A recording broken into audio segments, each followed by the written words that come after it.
What up, man? It's your big brother K-Rino. I'm tired. But I wanted to give y'all an open topic before the weekend was over with, man. Hopefully y'all hang with me. Hopefully y'all hang with me, man. Hopefully I can hang with y'all. I'm tired. I was tired. So we'll do a quick little open topic, for whoever shows up tonight, and get it going, man. Get it going. Do a few commercials before I get started. But I see my homies pouring in. I see the homies pouring in.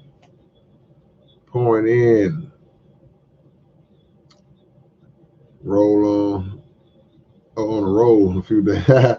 Well, 3 days in a row. Yeah, I've been having some things on my mind the last two, but I try to get at least one open topic in a weekend, but I hadn't did it the last couple of days, so I said I'd give y'all one on a Sunday night, man. So I see the family pouring in, a lot of familiar names coming through. So this is what we'll do, man. Whatever y'all got on y'all mind to say, talk about, ask, feel free. Feel free, let's get it on. I'm sleepy, man. I'm not going to sleep, but I'm sleepy.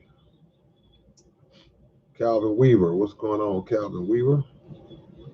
Say positive vibes equals positive lives. Yeah, man, always through the power of music. Yeah, no question about it, man. That's a good way to start this thing off. People always talk about good vibes, good energy, and things like that. And I think we hear it so much that we kind of dismiss it as not being as major as it really is. There's a scripture that says, as a man thinketh in his heart, so is he. We know you can't think with your heart, so it just represents your thoughts. So when you have a positive outlook, a positive vibe, a positive mentality, then that mentality shapes your reality. Your mentality shapes your reality. I may put that on a t-shirt.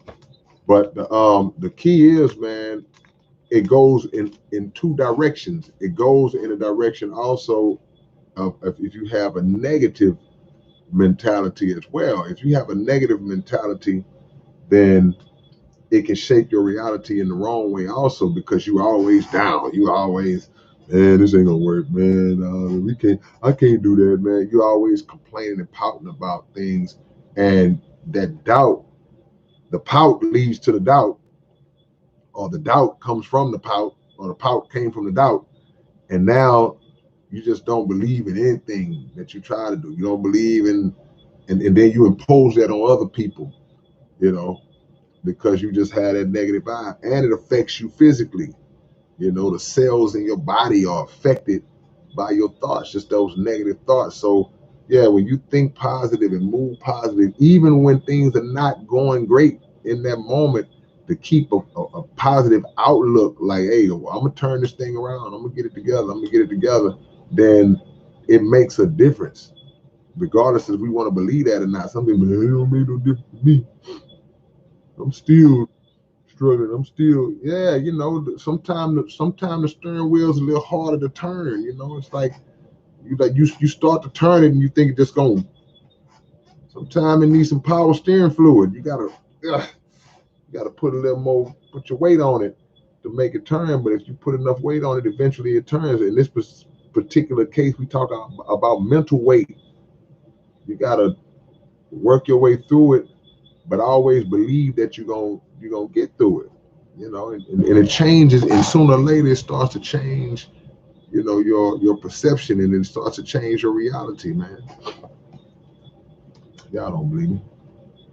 Mars One is up in this thing. Roy Benson said, I love the tables. I appreciate that, man. A lot of people like this song. If y'all don't know what he's talking about a song that we did on the Tele K Nieces album called the tables, how the tables can turn. And that lines up with what Calvin was just saying. You know, the tables, you have to turn the tables in your life. You know, if it's going bad, fix your mind to make it go good. You know, if it's going good, keep it like it is. You know, Jimmy Robinson, Spikey, Arky, DT, all the people, my family in the building, Jermaine Long. I see you, Michelle Woods. What's up, Spider Man? Spider Man, Spider Man. What's your view on veganism and having to account for our cruelty? Um, our cruelty to what? To animals? What do you mean? Is this like a two-part question, or is it all rolled into the veganism question? Um, I'm not a person who necessarily subscribes to all-out veganism because I am a person who still consumes dairy. I don't eat uh, meats per se. I don't eat pig, and definitely don't eat pig. I don't eat pork. I don't eat beef. I don't eat chicken. I don't eat turkey. I eat a little fish, certain types of fish. Certain types of fish I don't eat. But veganism itself, I wouldn't go all the way vegan because I just feel like there are certain parts of it that that wouldn't work for me. You know, I wouldn't want to go fully plant based and all that. You know, but you know, some people are that's what they like, that's what they into, and they feel like it works for them. Then you know, I can't argue with them. I can't debate with them if it's working for you because I would assume that if somebody that's been overweight or struggling with certain health problems, um, certain parts of their diet have not been working for them, and then they automatically go vegan or they go plant based, and and it improves their health. Then you know, good for them. You know, I guess it would be better to be vegan than to be around here still eating all that crap. You know, that we eat on a daily basis. But I feel like you can get results, healthier results without going full on vegan. Now, as far as accounting for our cruelty, are you like again? Are you talking about to animals?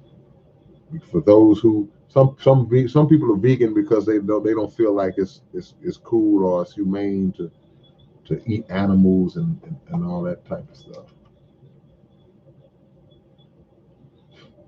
Ungrateful Ninja, have you heard of a chigan? What's a chigan?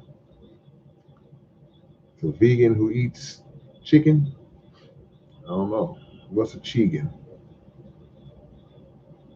The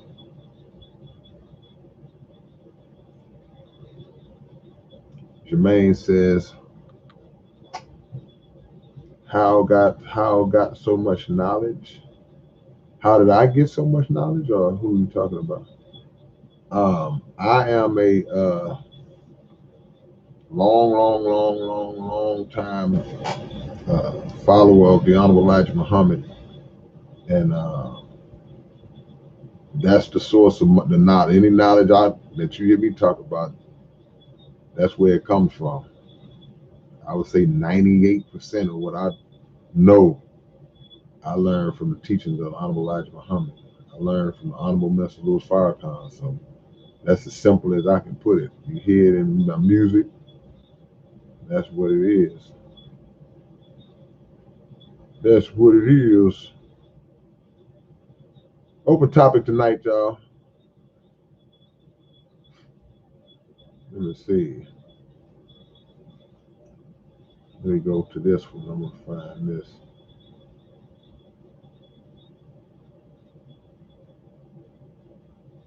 DT said, "Facts, Anarchy. That's why you pray over your food to give thanks for the sacrifice.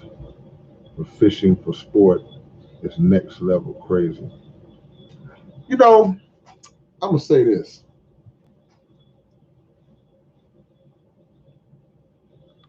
because I pray over my food before I eat. Um, my prayer goes to God for blessing me with a meal. because there's a lot of people that don't have that. There's a lot of people that go hungry. They don't have nothing to eat. Right while I'm eating, there's somebody that's hungry that wish they had something to eat. Right while you're eating, there's somebody out there that's really hungry that wish they had something to eat. So we give thanks to God that for whatever reason, he saw fit to bless us with food. Also for me, I pray that the food I'm about to put into my body is not harmful to me, and that it won't harm me, that I won't get sick from it. Um, but one of my favorite shows that I like to watch is a show called Naked and Afraid. And I don't watch the show because the people are naked.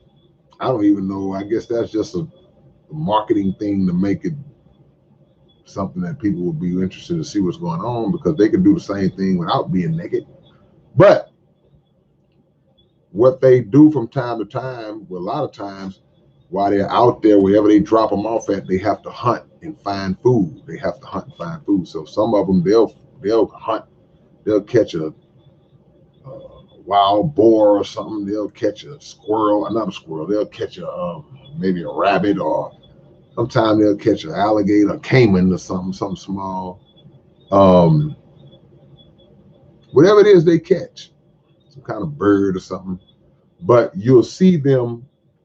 What they'll do from time to time is when they catch whatever it is they catch, they'll look at the animal and they'll start thanking the animal.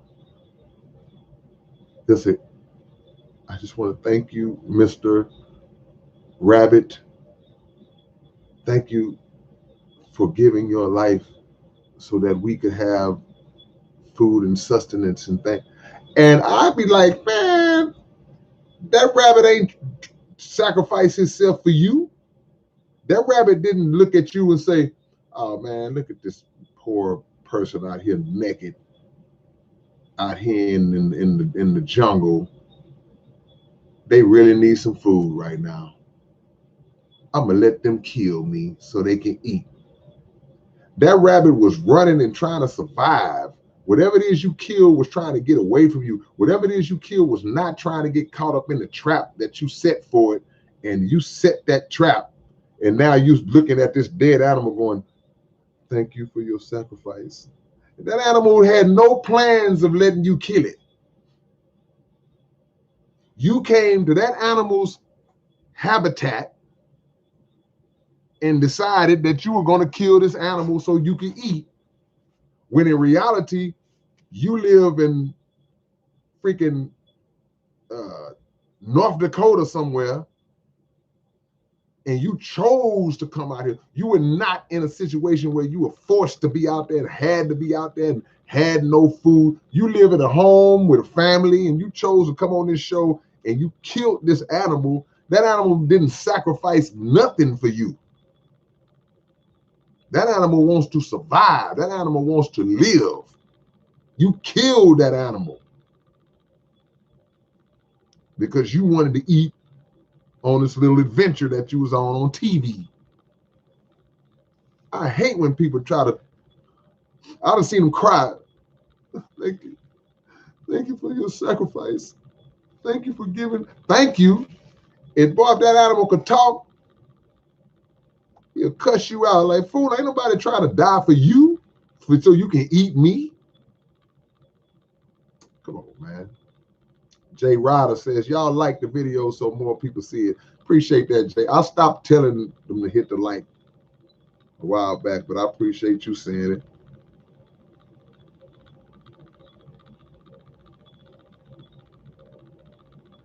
Ryan Bolger says, every day in every way, I get better and better. That's the goal. That's why I was talking about a few weeks back when the so-called New Year rolled around and everybody starts making New Year's resolutions. And I was like, nah, man, make a new day resolution. Quit trying to talk about what you're going to do for the whole year in terms of I'm not telling you to not set goals, but set it as a goal, not as this definitive thing that you say I'm gonna do it, and most of the time you're not even gonna do it. But break it down to day by day. Focus on today. This is January. This is the first month of the year, according to this Western calendar we're under. Don't worry about October right now. Focus on today. Focus on tomorrow and being better than you was yesterday. Crawl before you walk. Big Ock, I appreciate the love, Ock. Big Ock up in this bad boy early tonight. Indeed.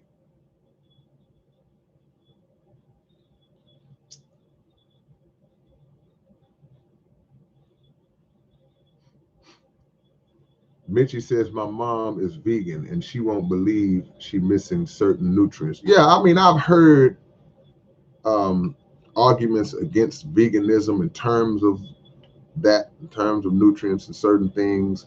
And so I'm not an expert, so I won't try to go all deep like I know exactly what I'm talking about.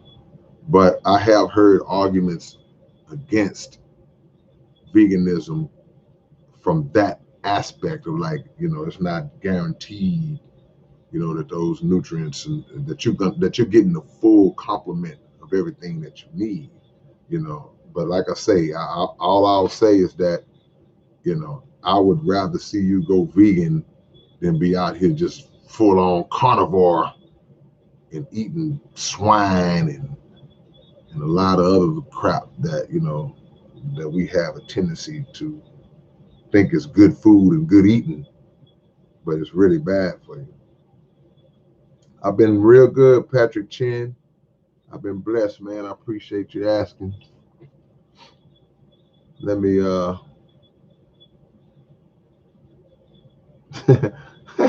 J-Town Legend says, do you think the animals and us have an afterlife? Nah, man, I got a song called Heaven and Hell. You can go listen to that song. And again, it's based on the teachings of the Honorable Elijah Muhammad, who teaches that when you die, you're dead. There is no place that you go after you die. When you die, it's a wrap. Fade to black. We've been taught about this place in the sky that you go when you die, and this place in the ground that you go if you've been just an evil person in your life, or if you just, I don't know, whatever the criteria is. But no, I don't believe in that. I don't believe that you go somewhere after you die. You see depictions that are made. All our life we've seen depictions of places that no one could possibly be able to describe if they've never been there. So people will hand you a pamphlet that has this picture of what is said to be heaven. So you'll see people just sitting on clouds, and you'll see people reunited with grandma, and these are the pictures and all this type of stuff. But they're in the clouds. They're somewhere up in the sky. And it's funny because I saw this last night. I saw this online last night. Somebody had created this visual of what they were saying was hell, right? And they had all these people in this horrific place, and they're all in this little pit, and their faces are all morphed, and they're just, they all hollering and screaming. They're just going through all this torment, right? And the caption is like, this is hell, and get your life together and all this different stuff, right? Which is cool, yeah, get your life together. But my question was, how y'all know that's how hell that's how hell is? It's like, where's the proof that that place that you just laid out is really there, and this is what goes on? Because from what I've been told all my life, it's just like I say, when you die, your spirit comes out, right? And based on if you were just this good person or you this wicked person, okay, the spirit goes up or the spirit goes down. So if the spirit goes down underneath the ground, which is where they say hell is, it's underneath us right now. We're standing on top of hell right now, according to some teachings of it, right? But the people in this depiction, they still had faces and they had teeth. They were and when they did, you could see their teeth and all that. So I'm like, are those spirit teeth? Some of them had hair. Is that spirit hair? So I mean, it's a lot of questions that need to be answered in terms of that depiction, and a lot of us buy into it, but like Donald Elijah Muhammad said, as far as an afterlife is concerned, he said there's nobody that has died that has come back to tell us that it actually is. So, and I did see a couple of pictures to answer your question, J Town, that on some of the pamphlets and some of the brochures that they gave, the dogs was up there too. The animals was up there. But the question has to be, okay, because I've seen pictures where they show where the people are in heaven and the little girl is playing with the dog. The lion is laying next to the lamb, which it has another meaning to that. But so that I know the movie All Dogs Go to Heaven. So do animals go to hell? Just people go to hell? All animals go to heaven, but what if it was a real evil elephant? When this elephant was alive, he was just a fool. This elephant was off the chain. Then this elephant dies. Does that elephant go to hell? What about that crocodile that was in the water and that impala was just trying to cross the water? Minding his bit, he was just trying to get to the other side, and that crocodile hid in that water and grabbed that impala and snapped him in half and ate him and just took his life, murdered him. Did that crocodile go to hell? See, there's certain questions that we don't really take into account, certain things that we don't ask ourselves. What if it's a good crocodile? Did the crocodile go to heaven? So we up there in heaven with the crocodile, and is it water? Where's the water at in heaven? We heard that it was milk and honey. That's all you get is milk and honey. So these are questions that we have to ask before we start kind of buying into some of the things that we've been traditionally taught.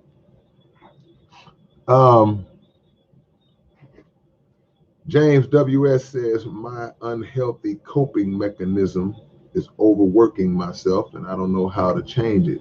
Just lately realizing how unhealthy I am mentally and don't know how to get better.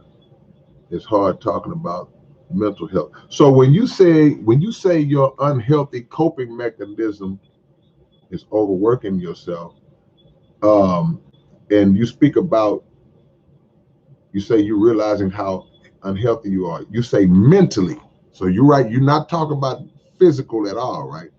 You're saying that you're having some mental problems based on overworking yourself. Am I correct in saying that? If I assume that that's what you're saying, then I would have to ask you, why is your go-to working? When you're trying to cope with whatever's going on in your life, why is the solution to say, man, I'm just gonna work? Now, if you're talking about working like on a job, okay, the first thing people say, well, hey, you're making money, but money is not always the the key to happiness for a lot of people. For some, it is. You know, it's a lie when people say money can't buy happiness. That's a lie. That's not true. It can't buy happiness for some people, but for some people, it can buy happiness because there's a lot of times where you could be down and all of a sudden you get some money and it's like, ooh, man. Hey, man, what y'all doing tonight? So, yeah, money can perk you up. But you say, I don't know how to get better. What kind of mental situations are you dealing with? And I ain't trying to get in your business, but I would have to know that to kind of try to see if I could offer some help the best I can. I'm no expert. I'm no psychiatrist, no psychologist, no expert on that, but I would have to get a little more in detail. I appreciate that. I appreciate you sharing that with the group. Maybe somebody in the chat could help out too. Hold on, let me come down. What's up, B? I hope you stay up late tonight, B. I'll be ready for you as soon as I get through on here. 11th Hour Entertainment in the building. Speaking of which, if y'all don't have this album yet, I don't know what you're waiting on. I don't know what you're waiting on. If y'all don't have this album, I need you to go get it. You can go get it on all the digital platforms if that's how you roll. Anything digital, you can go get it. Or you can go get this CD. You can get the CD. If you want to know how to get the CD, just say yes. I ain't typing in nothing until you say you're interested in getting it.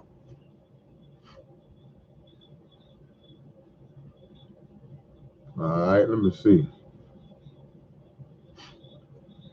K-Love, proud to be going on 4 months of sobriety. Most clear-minded I've been mentally, spiritually, and physically. Anything is possible with God and willpower. Yeah, that's what it is. That's all it is.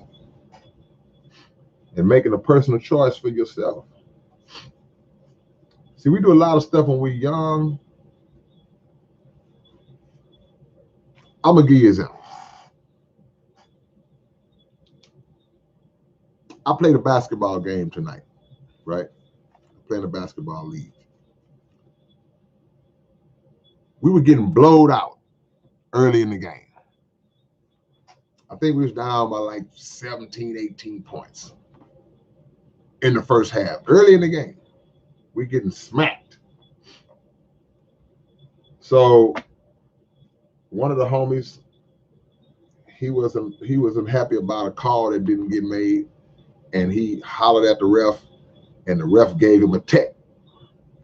They have a rule in the league I play in that when they call a tech on you, you don't shoot technical free throws. They just put the points on the board. So they just put 2 points on the board. So he gets a tech. Later on, we get another tech. So we get 2 techs in that game, right? That automatically costed us 4 points. Well, we losing. We getting blown out. Second half, we come back. We make a run. All of a sudden, we back in the game. The game is close again. We ended up losing the game. We lost the game by 3 points. We lost the game by 3 points, but we gave up 4 points on technical fouls. So reality, if we don't get those techs, we would have won the game by 1 point. I'm saying that to say this. The things that we do early on affect what happens down the line. We just don't know.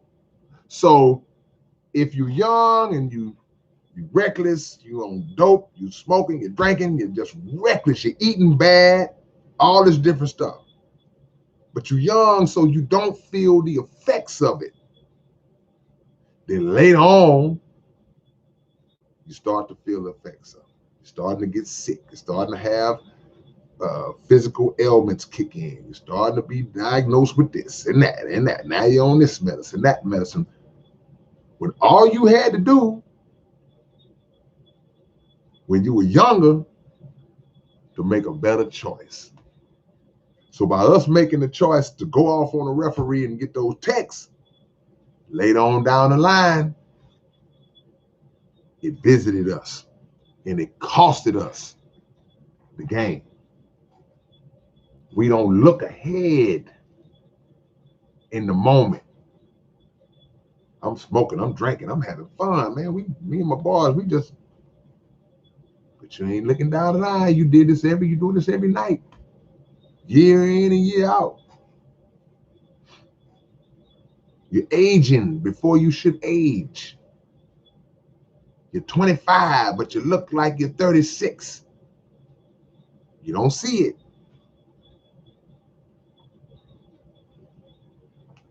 Cause and effect is a real thing. Texas Jones, what's going on?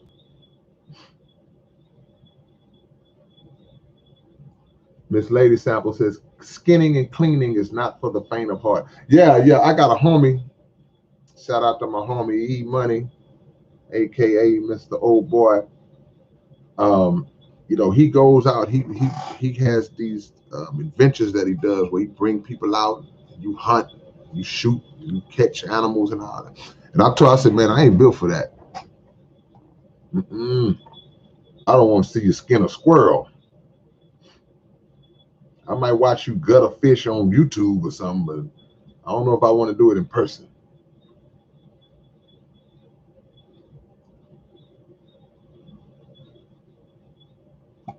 Ether87 says, I had some deer meat and it was amazingly lean because it only eats plants from the forest.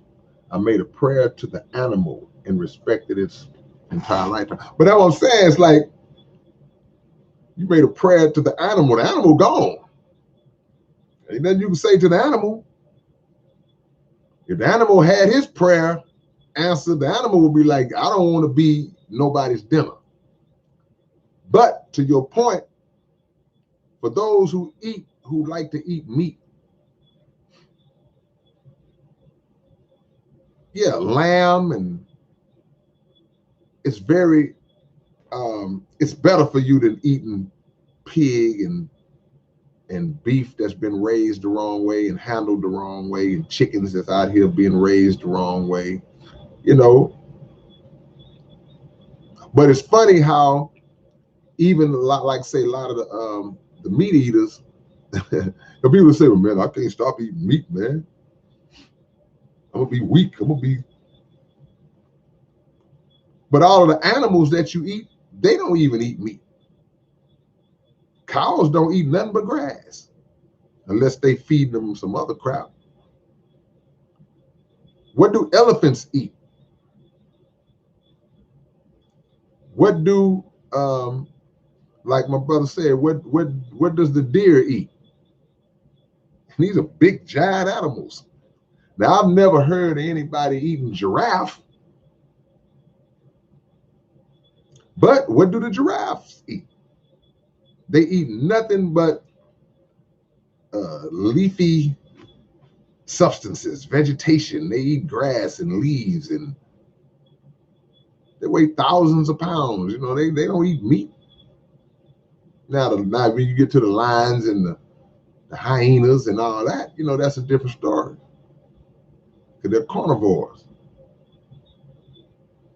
But we ain't around here eating lions. Of all the animals that we eat, except for the pig eats everything. The pig is nasty. It eats everything.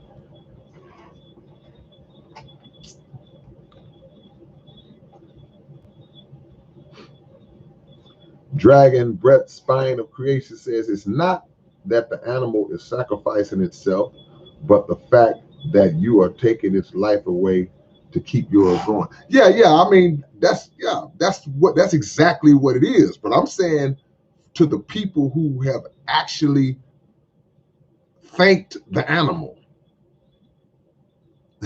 that was always the weird part to me, when somebody is thanking an animal that they killed. that didn't want to die. Look, if you kill an animal to eat him, man, just pray over the animal the same way you would pray over your steak if you was at a steakhouse.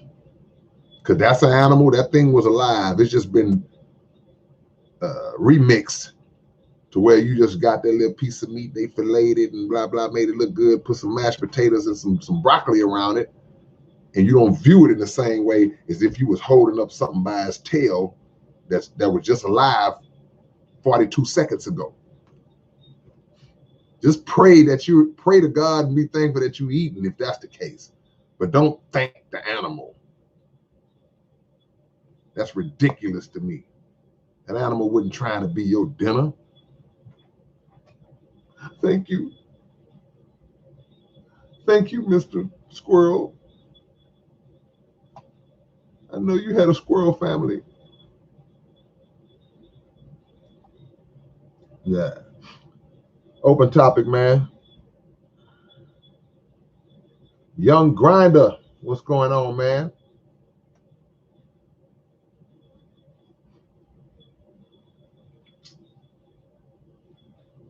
In Alcoholics Anonymous, they say take one day at a time. Yeah, that's what I say with resolutions. One day at a time. You can't think about, I got to get to being 5 years sober. Man, get to being 2 days first, then 3, then 4.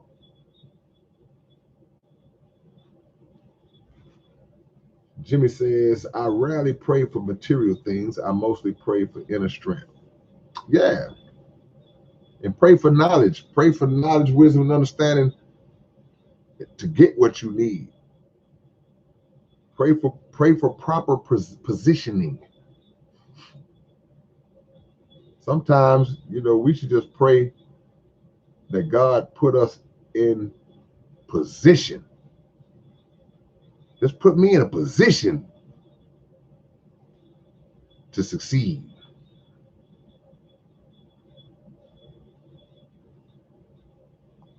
Hold on, y'all. I got mixed up. Rapper K is in the building, y'all. Let's do an OG salute. We ain't did one in a long time, man. And all the OG salute is, my brother Rapper K is in the building, one of the original South Park Coalition members, man. So I want everybody in here to put a thumbs up, a heart, a fist, a 100, a strong arm, any emoji that represents just showing some love. Y'all drop one right now for my homie Rapper K, man. He's up in this thing like a Timmy Chan chicken wing right about now, man.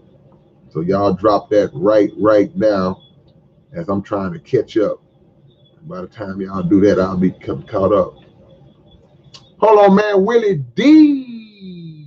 It's Willie D, y'all. Willie D is in the building, man. The OG. We just OG night, man. Shout out to my brother. Look, OG salute. Keep the OG salute going. Matter of fact, this is what we're going to do. Anytime Willie D is in the chat, everybody put no more talk. I want everybody that's in here right now to just drop no more talk in the chat right now. That's for my brother Willie D, man. Willie D say random thought. K-Rino is a big deal. Hey, Willie D is too. Willie D is a big deal. Hey, Will, hey, man, bro. Congratulations, man. Congratulations on that Cat Williams, bro. Ooh-wee. Salute on that Cat Williams interview, man. If y'all haven't watched the Cat Williams interview on Willie D's channel, please do yourself a favor and check that out, man. I'm so happy for you, bro. That I don't know if you had that in the whole board, but the timing of that was perfect. Right off the Shannon Sharp interview, man. Man, salute, Will. Congratulations, bro. Doing big things. And I've never known Willie D to not be ahead of the game and to not be doing big things, man. So put that no more talk in the chat, y'all. We got OGs and legends up in this thing, man. Indeed. Texas Jones said, when are you going to have the herbalist back on the show again with better internet service. Do we do that on Zoom? We did it on Zoom. I can't remember. Well, you know, I'm gonna be bringing people like that on my podcast. Man, I just dropped the question on Underground Dialogue podcast. I'm gonna be bringing people, herbalists, and see, because we want to have these discussions. I don't want to call them debates, but it may turn into that. I don't know. But we want to have these discussions because even in the community of what I call the nutrition community, right? Even in the nutrition community, there are differences of opinion of what's the best way to go in terms of nutrition. So just like when somebody was asking me about veganism, like I said, there are people who they swear by veganism. They live and die. They like veganism is the answer. But there are also people who are like, nah, you know, not so fast. Veganism is not 100% the best thing for the human body. So I want to set up those kind of dialogues so people can know the differences and they can see people with whatever school of thought that they subscribe to and have these conversations. Because at the end of the day, you know, we want to see everybody max out health wise, you know, and there are people who subscribe to the Honorable Elijah Muhammad's teachings on how to eat to live. And there are people who will say, well, no, I roll with Dr. Sabi. You know, there are people who, like I say, will ride with vegetarianism, veganism, pescatarianism, all these different angles. And I think there's a conversation that'll be cool to be had, you know, with intelligent people who can speak for both sides or all three sides or whatever. And we ain't up there arguing and cussing each other out and confusing the people who watching, you know.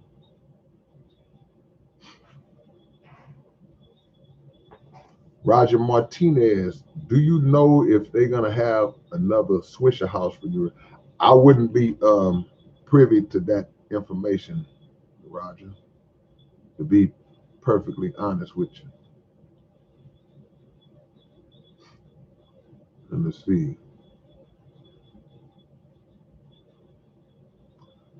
Money does for wealth what a menu does for food. It's an idea of what you can get. Okay, is that Shalama or Shalama, the zero? Barry Tone Jones, would you ever consider accepting students, apprentices to mentor in the art of writing? I mean, I'm not set up for that in terms of like, you know, being some kind. Look, I did it in a different way though. Hold on. Y'all know anytime somebody asks that question, that's why I wrote this book. You talk about writing behind these bars, not jail bars, bars. So this what this book is about. This book, it talks about a lot of the songs I wrote and why I wrote them, just what the why I wrote certain songs, but it also breaks down the creative process, how to construct a song, how to put together bar brackets and words and wordplay and things like that. It highlights the structure, the art of it, the science of it. It breaks that down. This is the book you need.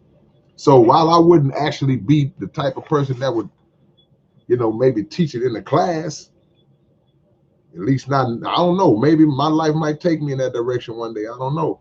But I can say that I've already put it in book form, and I think this book is a I ain't, you know, well, forget it. I guess I am blowing my own horn. This is a curriculum, bro. If you're a writer or you an aspiring writer, not just raps, just writing, period, I believe humbly that this book will help you become a better writer. because it'll give you understanding on how to write. I talk about writer's block and all that type of crap that people believe is real. Ain't no such thing as writer's block. You know, I get into all that. So if you're interested in the book, let me know and I'll tell you how you can get it. Yay. Let me catch up, man. I'm way behind. Let me see. I'm way behind. Let me try to catch up real quick. Luca 64 out there in Germany.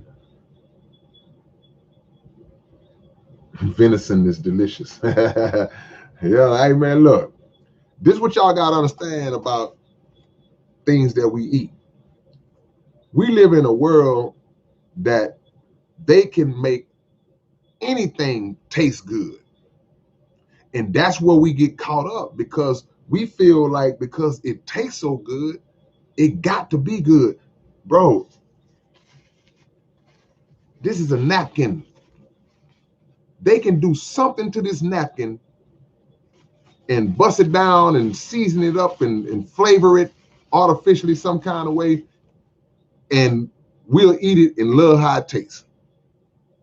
That's the reality of it. They can make anything taste good, but taste is a deflection from the importance. It takes your focus off of nutritional value. So if it tastes good, cool. That's why we do drugs and alcohol. Because we do drugs and alcohol because of it's an intoxicant of how it makes you feel. You get drunk and high, you feel good. It's an illusion, but it's not good for you.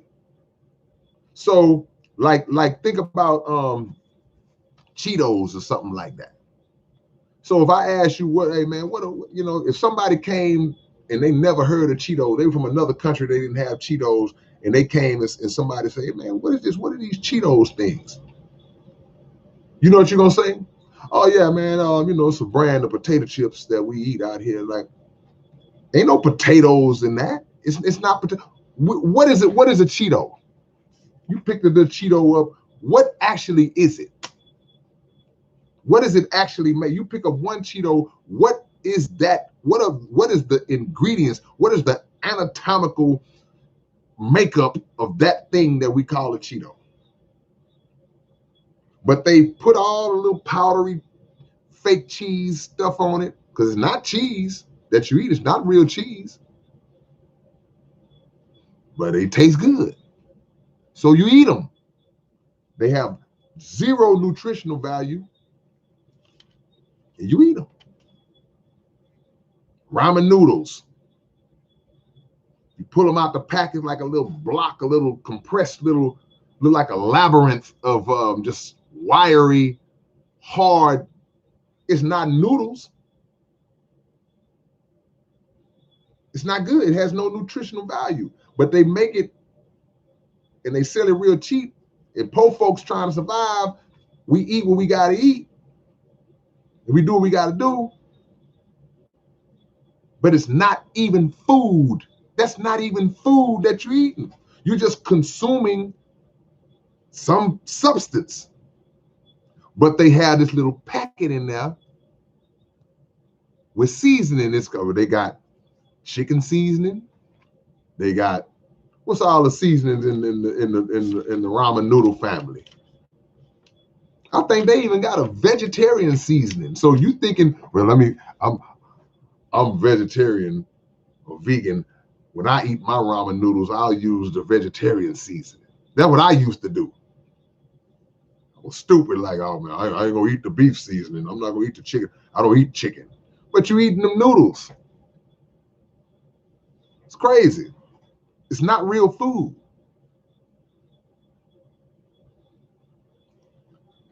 Instinct, bro, I can't quit eating meat. I love it. You love the taste. You can stop eating meat if you wanted to, if you discipline your mind, if you just had, like brother said earlier, willpower. You gotta have the willpower. I read somewhere where somebody said take 21 days to break a habit. But you'll never break a habit if you don't start the process of trying to actively break the habit. You're not even gonna try. I'm not even gonna try. I'm just going, man, I can't stop eating meat. You're addicted to the taste. So you love meat, but I can promise you that meat don't love you. Promise you it don't love you. Because if you can't stop eating it, what's gonna happen is when you can't stop doing something, then you're not gonna stop doing it, which means you're gonna continue to do it. And when you continue to do it, the accumulation of it in your system is gonna eventually cause you problems, health problems. It's inevitable. It's inevitable. So pork, red meat, all these different things that we love to eat that we can't stop eating because it tastes so good. First time you get sick and go to the doctor, he gonna take you off of that. Well, you stop eating pork, stop eating red meat. He gonna take you off those very things because he knew all along that it was trash. He knew all along that it was trash. The accumulation catches up. So you can stop, you just choose not. You don't want to stop. Can't stop, won't stop.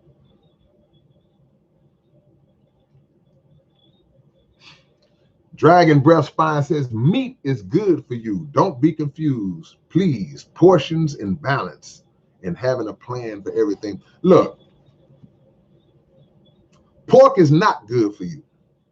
So let's take pork and set it to the side right now. That's meat. There's no scenario where swine will ever be good for you. I don't care how you cure it. I don't care how you clean it. I don't care how you size it up.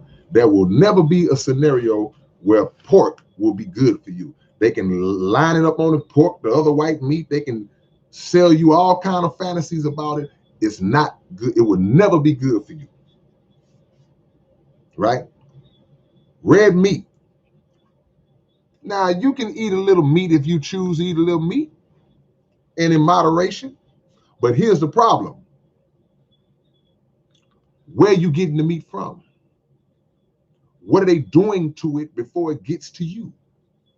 How many hormones and drugs have they injected into it while it was alive? And how many chemicals and things of that nature have been added to it after it was dead? Preservatives and things of that you are now consuming.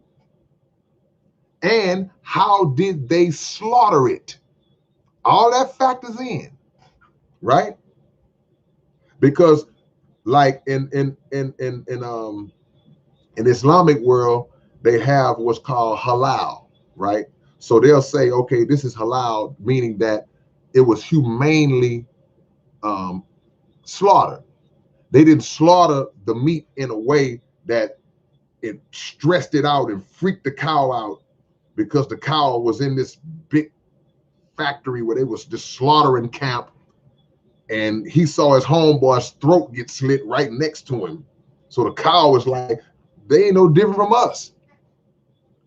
If they kidnap 45 of us, and then they just one by one, just grabbing people and slicing their throat, and you see that and you still alive, and they 10 people down from you, and they coming your way, you're gonna be freaking out. You like, man, I'm next. So the tension and the stress in your body starts to enhance. So how are they slaughtering the food you eat? Do you know how the meat that you eat is being slaughtered? Do you know if it's humane or inhumane? So all these things factor in while you're saying you can't just generally say meat is good for you. Portions. Naturally, it may not affect you as much as if you eat, man, I eat one steak a week. I treat myself to a steak a week. If you say that, right? Okay, then naturally, it may be a slower process for you to get affected by it than somebody who eating pig and hamburgers and McDonald's and all that every day. But nonetheless, if you're not eating the right if you're not eating that meat in a form, in a way that has been taken care of properly, you're still gonna suffer at some point. It's still gonna get you at some point.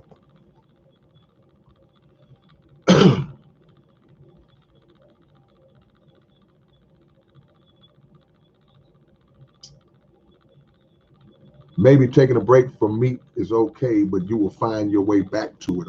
I didn't. I haven't ate meat in 30 years, 32 years to be exact. Look, man, I ain't no, I don't tell nobody what to do. I just tell you what I do, and what I try to give is much factual information as I can. I don't think that anything I've said tonight was not factual. It could be debated, I guess, but I'm just saying.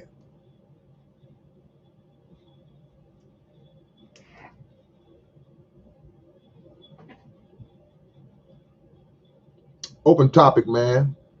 Say what's on your mind. Big Ock. Yeah, what do gorillas eat? Gorillas are cock strong, man. What do gorillas eat?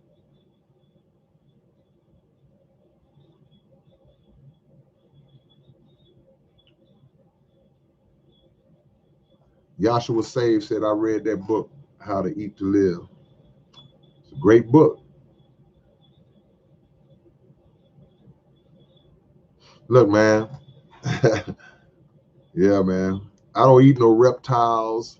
I'm not eating no turtle. I ain't eating no alligators. I ain't eating no snake. I ain't eating none of that, man. That's me.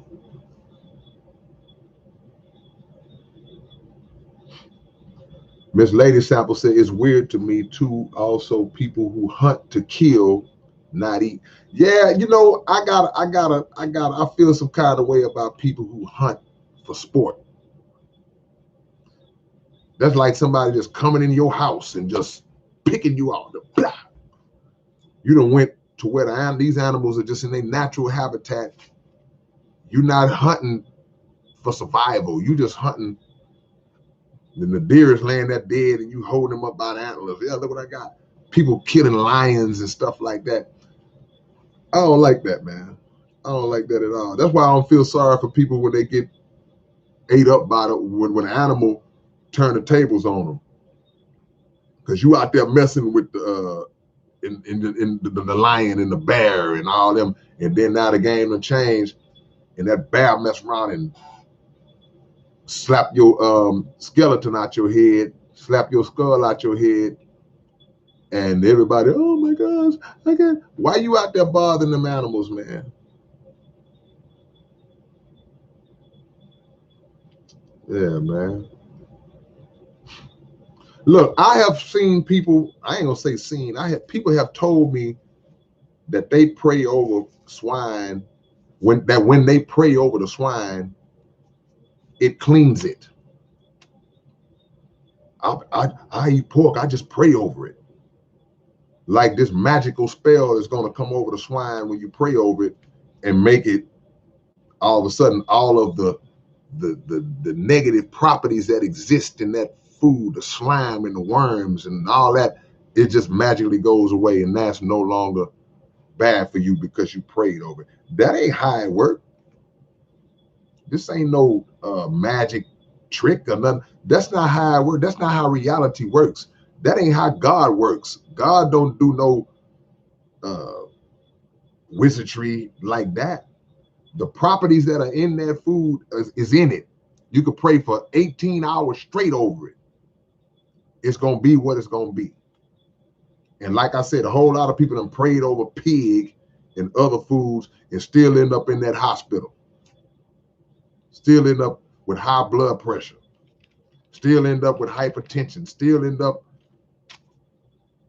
fat all up under the neck because you start to take on the characteristics of that which you put in your body. Come on, man.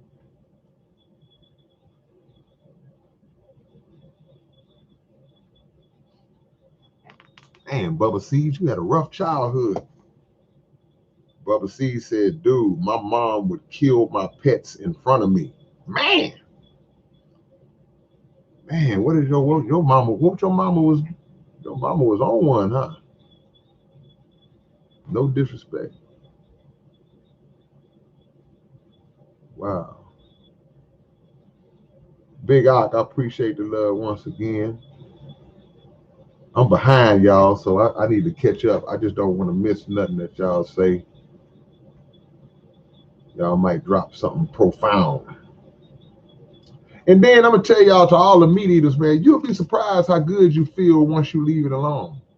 See, what happens is we go so long doing certain things and our bodies feel a certain way, and we get accustomed to the way that our bodies feel. Like you get up and you're sluggish, and you chalk it up to either getting old or that's just what it is. And it's really attributed to diet and lifestyle, right? So you make a conscious decision, say, I'm gonna stop eating meat. I'm gonna go a week without. And then you start to think, man, I feel different. I got more energy. You never knew that it was a different level that you could go to, because for years and years you've been comfortable being uncomfortable. It's become normal to you. It's like, oh, well, that's just how I be feeling, man. Some of y'all cats don't even have regular bowel movements. Some of y'all ain't even taking a dump on a regular basis. Some of y'all going 2 and 3 days without a bowel movement, and y'all think that's normal. Yeah, well, it'll come out when it come out. Nah, man, that stuff is, bro. If you eating every day. So if you eating every day, something should be releasing every day. Because again, ain't no magic spells. When you put food into your body, it doesn't magically disappear. It doesn't evaporate and just in a thin ass gone. If you're not releasing it, it's still in there. That's why that belly getting bigger.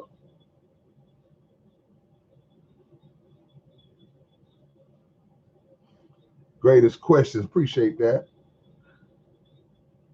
Sugar, let me raise my hand. That sugar be whooping me, I ain't gonna lie.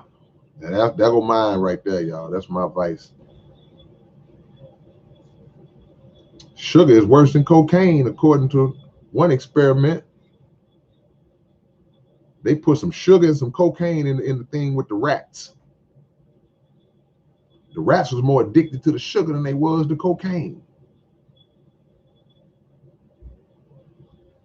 I knew my sugar addiction was bad one night when I got up at 1 o'clock in the morning and went to the store to get something sweet, to get some cookies or something. That's when I knew. I was like, man, this is crazy.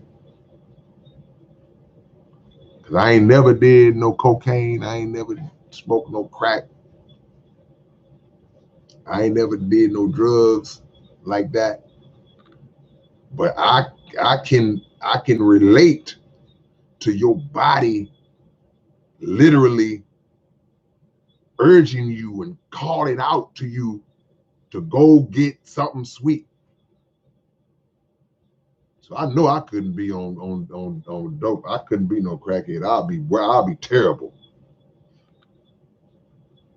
I'll be stealing all y'all stuff. Cause the sugar got me like that.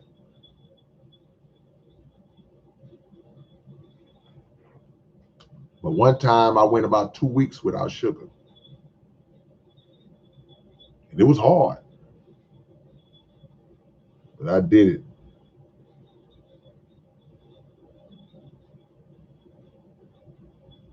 Apocalyptic Minister, my brother, man, what's going on? Say, haven't mentioned the word trichinosis. Yeah, man, that's a condition that's triggered by a lot of the bad foods that we eat, mainly pig.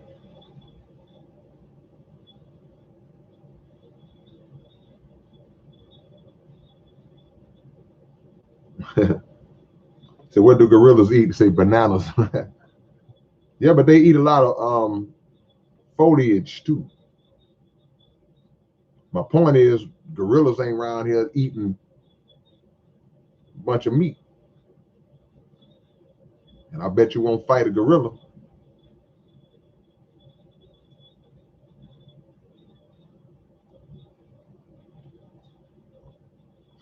Open topic, y'all. Big Ock, I appreciate the love again. Hold on, man. I lost something real quick, y'all. Let me try to catch up.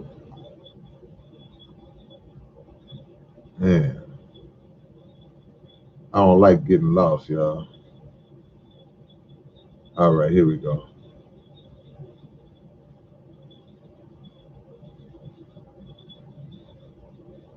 Do you fast? I think you're saying, if so, what's the longest you fasted? Yeah, my fasting is not what it needs to be. I fasted. I went like 3 days. That's my longest. 3 days is the longest I ever went without food on a fast, And of course during Ramadan I fast during the daylight hours. I go without eating or drinking. But I've been saying for the last really since the year started, I've been saying to myself that I'm gonna do another 3 day fast, but I'm gonna try to do a water fast. I want it to be 3 days just water. In the past, I've done it and may drink juice or something, but juice activates your digestive system, which kind of defeats the purpose of the fast. So I want to try to do water, and I know that's doing water is going to be harder, but you want to try to fast like that because you want to try. It gives your body a chance to regenerate your cells, to heal your cells, to heal damaged cells, and to remove dead cells and activate new cells. You got to give your body that space to do that, and you can't do that when you constantly putting foods that are toxic and poison. Because everything we eat is just even trying to eat healthy, they stepping on that. They got some kind of poison in even a healthy food. So we just out here doing the best we can.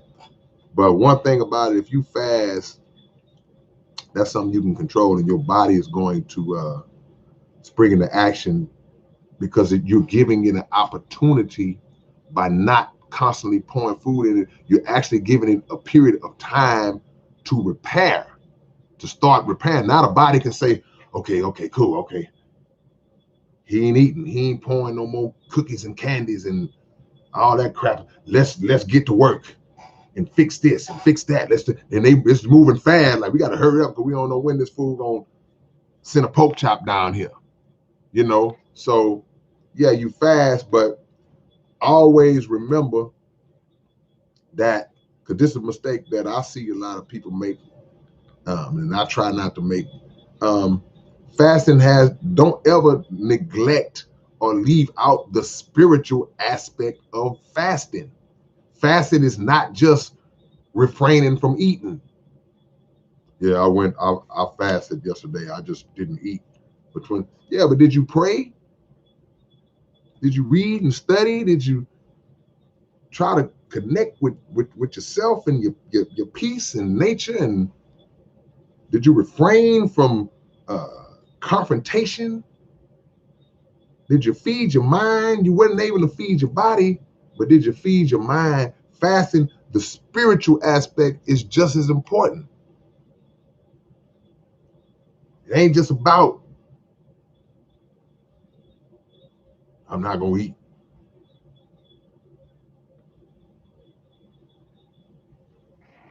Two go hand in hand.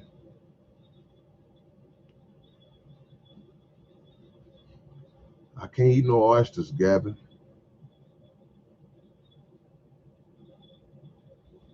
Going to work every day is a struggle, but we are strong and amp up, says James Davis.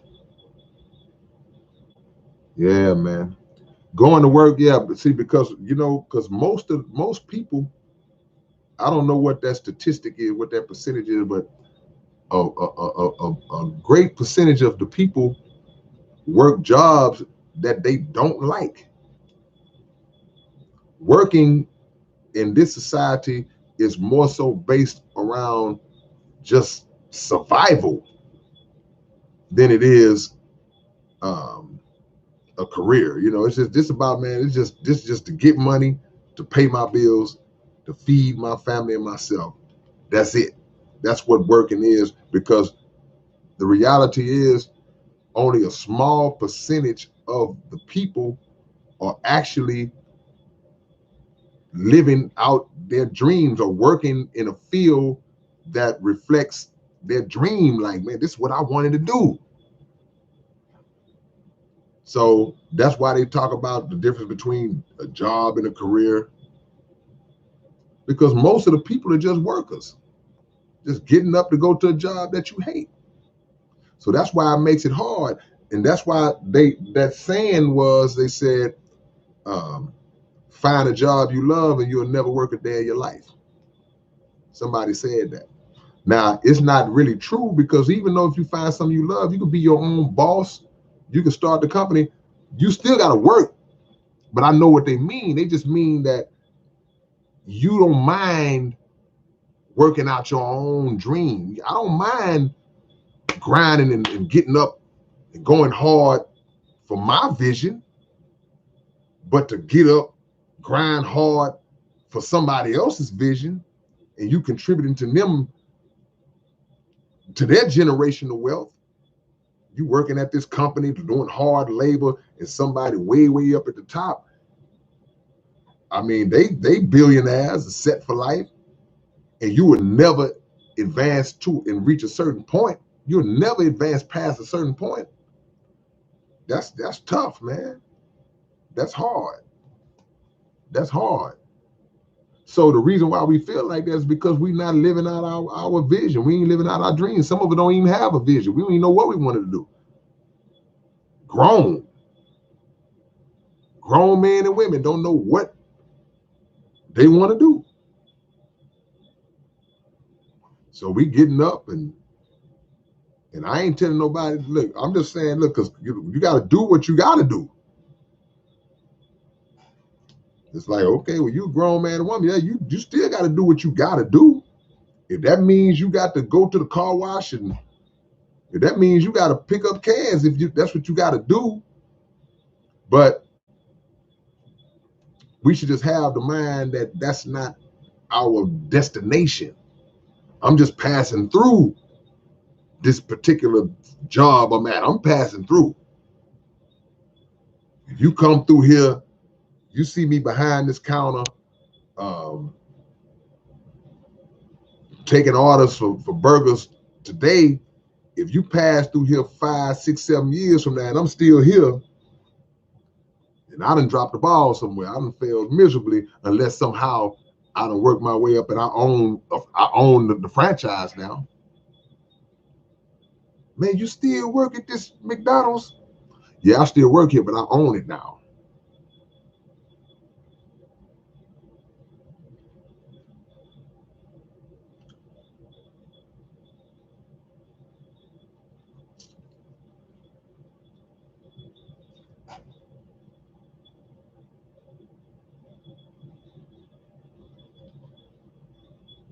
All right.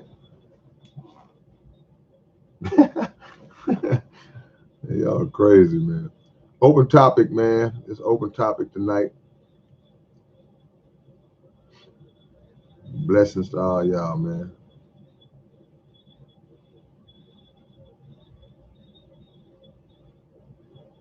All right, I ain't gonna hold y'all long. Y'all got anything else? Drop it on me. I ain't gonna hold y'all up. Court base, they just working to survive. Yeah, man. Hey, most people in the world are. You know how many friends and stuff I got that hate their jobs, that they hate that they have to get up early in the morning, cold outside, summertime, hot outside.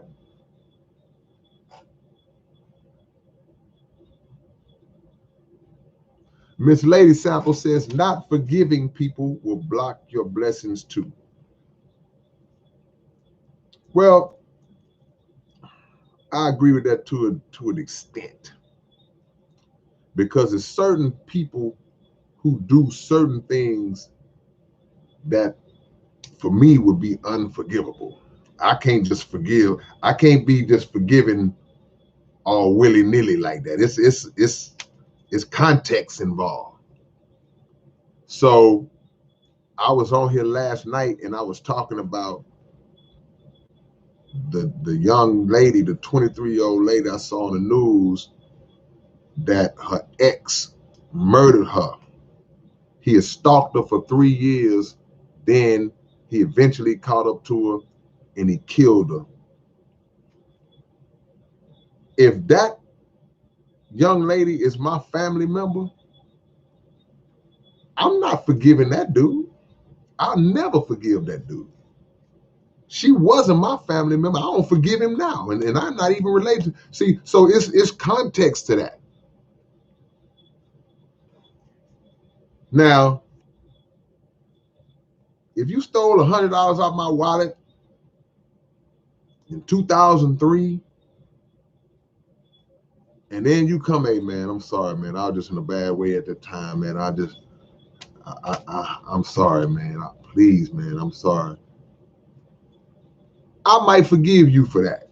We'll never be cool again because I don't, but you can change your life around. You could be like, man, that could have really bothered you. It could have really hurt you to do that because whatever you was going through made you feel like you had to do that. I could forgive you for that. But if you, God forbid, if you push my daughter down some stairs, no. If you intentionally set fire to my house and my family was in there, you was trying to kill me, no. I'm not forgiving. Certain offenses, for me, I can't tell y'all what to do. Certain offenses are unforgivable. Nah, can't do it. It's not going to ever happen. That was a little spurt when white police were killing black men at an alarming rate. And in a couple of those exchanges, and it wasn't just police, when Dylan Roof came in that church and said he wanted to come in there and pray in that black church, and those people closed their eyes and bowed their heads to pray, and he pulled out a weapon and started shooting and killing, there were family members of the victims that were saying, we forgive you. May the Lord bless your soul. And when Botham John was just in his apartment, just chilling, minding his own black business, and a drunk white female officer came into his apartment mistakenly and shot him in his own apartment. And during the trial, the victim of Botham John, the victim of the man, the brother of the victim, stood up in the courtroom when she was getting her sentence and asked the judge, "Can I give her a hug? Can I hug you?" And he walked up and hugged the woman who had shot his brother and was trying to get away with it.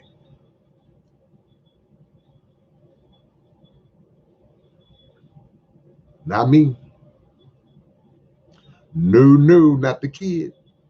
I can't forgive you for that. No. I can forgive you.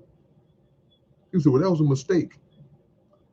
I can forgive you. First of all, I'm not buying into 100% that was a mistake because I've never been drunk before. But, bro, you got to really be out of there to not know how your own apartment looks. I thought I was in my apartment. So somebody just came while you was gone and rearranged and brought in new furniture, put new pictures on the wall. I'm just going to just go in somebody else's house and do this live stream. They have a computer in their house. I just come, the background totally different. Oh, I thought this was my house. Nah, man. Certain things are not forgivable to me. Now, I do, to your point, there are certain other things that little bitty spats that you had with people, little disagreements. You and your sister, your brother got into it, and y'all ain't spoke in 2 years, but it was really over something crazy. Or somebody might have said something out of pocket to you and did something. Okay, yeah, okay, all right, cool. All right, I can understand it, man. Let that go. Man, that's your brother, man. You know, you ain't got but one daddy. You ain't got, that's your mama. Yeah, I get that. But certain, it's levels to this. Certain things, nah. No, sir. No, ma'am. Not gonna happen. Because I don't believe that'll block my blessings if I don't forgive this person for doing something that heinous intentionally. That's not gonna block my blessings. It's like, oh, it ain't gonna block my blessings. And it's not gonna stress me out. Because people say, well, you know, man, forgiveness is not for the person that you forgive. Forgiveness is really for you within context. I get it. Because if I care about somebody and we fell out, you know, it might eat at me that me and my cousin ain't cool no more. We grew up together. We had all these times. It might eat at me that me and my homie we don't rock like we used to rock. It might bother me for years we ain't spoken. Yeah. So yeah, in that regard, even if they wronged me, yeah, but you know what? Let that go, man. Do it for you. Do it for you. Because they may still be dirty. They may still be trifling. They may still be the person that made me not rock with them in the first place. But I love them because, hey, we wouldn't like that at one point. So, yeah. But the other scenario, ain't blocking. I ain't stressing. I ain't losing no sleep. None of that. I'm good.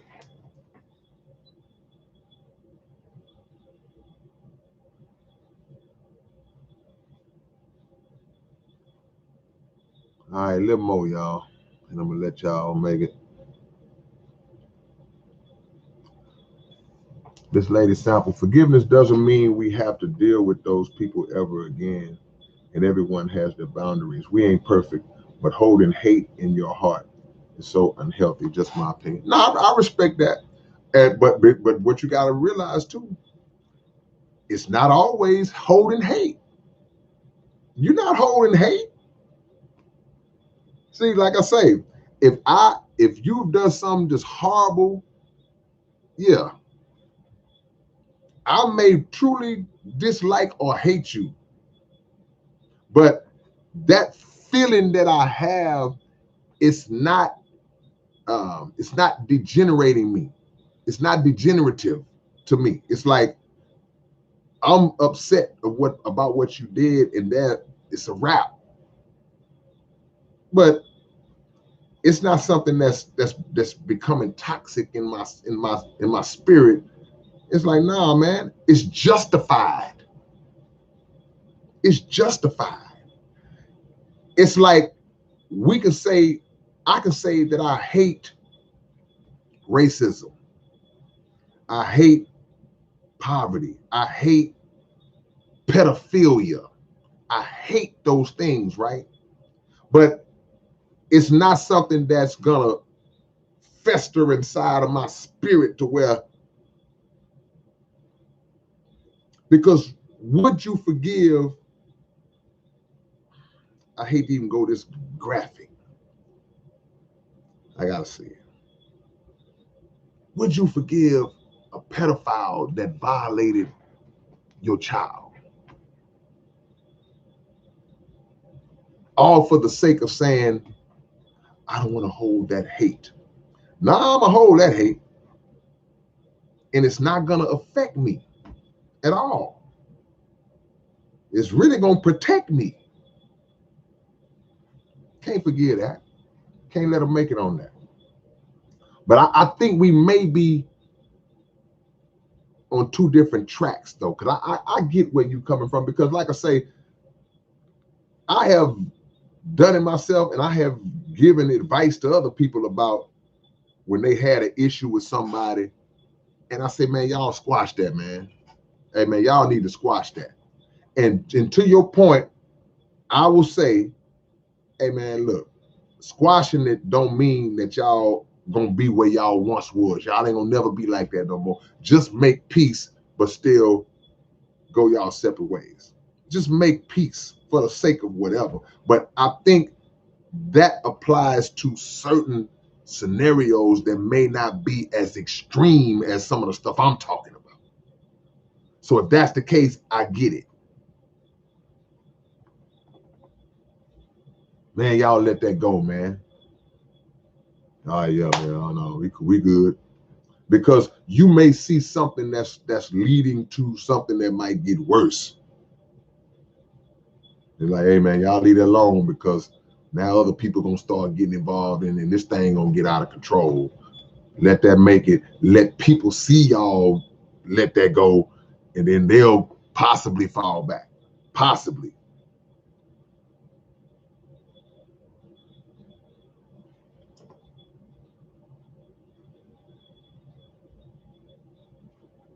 We got to go through the process first. No one can just say, "Hey, forgive them." Yeah, it's layered, man. It's layered. It's layered. It's layered. No question about it. All right, man. Drop y'all locations. I'm gonna shout y'all out, and I'm gonna let y'all make it. I ain't gonna have y'all cussing me out tomorrow at work. Let y'all make it. Drop y'all locations, man. And we will. Casual P, what's up?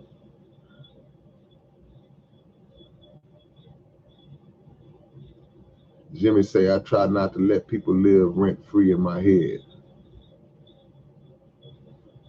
Yay.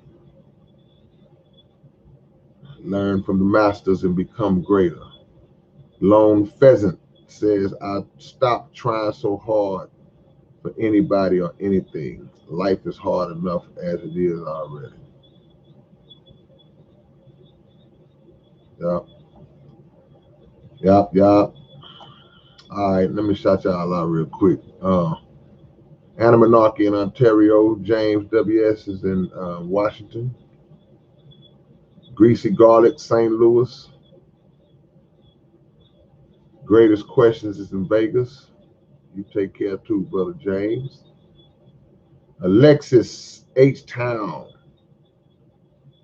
Court Bay is in DeQuincy, Louisiana. I never heard of that. DeQuincy, Louisiana.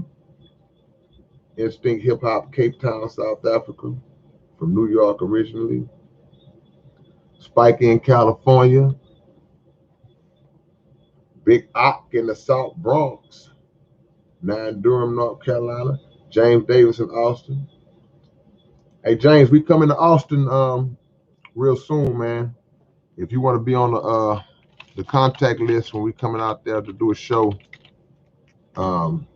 just hit me up on that email I just sent, and we'll contact you when we set that Austin date. You can come check us out. That's Shawnee Price, North Jersey. Jimmy Robinson in Anniston, Alabama. Apocalyptic Minister in Kansas City, Missouri. Hold on. Lost it. Oh, there we go. Snoop is in Oslo, Norway. Ether 87 is in Hawaii. Brandon in Wisconsin. Ill 179 in London, England. Casual is in Oshkosh, Wisconsin. Long Pheasant 808. What area code is 808? My area code game is real dusty and rusty right now. I used to know them area codes. You could just put the area code. I used to tell you where you was. I still can in certain places, but it's 808. That's the area. I don't know. Where you at? Where you at, Long Pheasant? John Doe is in Johannesburg, South Africa. K Love, Southwest Stafford, Texas.